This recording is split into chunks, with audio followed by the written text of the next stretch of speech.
Tekanan darah tinggi. Apakah itu hipertensi, tekanan darah tinggi? Jantung anda bertugas sebagai alat mengepam di mana ia menguncup dan berehat. Aktiviti ini menghasilkan tekanan yang membawa darah ke seluruh badan. Tekanan darah ini berbeza bagi setiap seseorang individu dan bacaannya juga berbeza. Faktor risiko yang menyebabkan hipertensi, tekanan darah tinggi adalah cara hidup tidak aktif, umur melebihi 35 tahun, merokok, kegemukan, paras kolesterol tinggi, sejarah keluarga, pengambilan alkohol yang berlebihan, pengambilan garam yang tinggi. Tanda dan gejala. Pengidap tekanan darah tinggi kebanyakannya tidak mengalami sebarang gejala. Kadang-kala, seseorang itu hanya mengalami gejala yang tidak spesifik, seperti sakit kepala atau pening kepala. Sakit kepala boleh berlaku dalam kes hipertensi, tekanan darah tinggi. Selalunya, ianya berlaku di waktu pagi.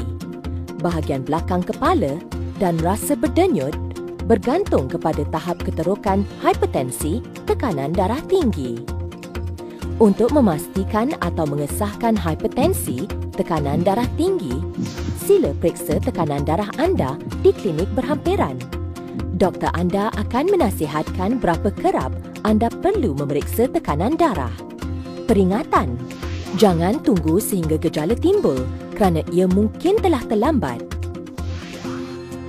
Apakah komplikasi, kesan buruk akibat penyakit tekanan darah tinggi? Tekanan darah yang tinggi akan mengakibatkan bebanan kepada organ-organ dalam badan dan boleh menyebabkan kerosakan. Di antara komplikasi, kesan akibat penyakit tekanan darah tinggi adalah seperti otak, serangan strok, angin ahmar atau strok ringan dan sementara, transient ischemic attack. Penyakit jantung seperti coronary heart disease, congestive heart failure, left ventricular hypertrophy, komplikasi pada mata, pendarahan dan kerosakan kepada kawasan yang sensitif dalam mata, keadaan yang dikenali sebagai hypertensive retinopathy, komplikasi pada buah pinggang, kegagalan fungsi buah pinggang, paras serum creatinine tinggi, microalbuminuria, proteinuria, peripheral vascular disease seperti aneurysm, kehilangan satu atau lebih denyut nadi. Apa yang perlu anda lakukan jika disahkan mengidap penyakit tekanan darah tinggi? Tekanan darah tinggi anda boleh dirawat tanpa menggunakan ubatan. Perlu mengubah amalan cara hidup anda.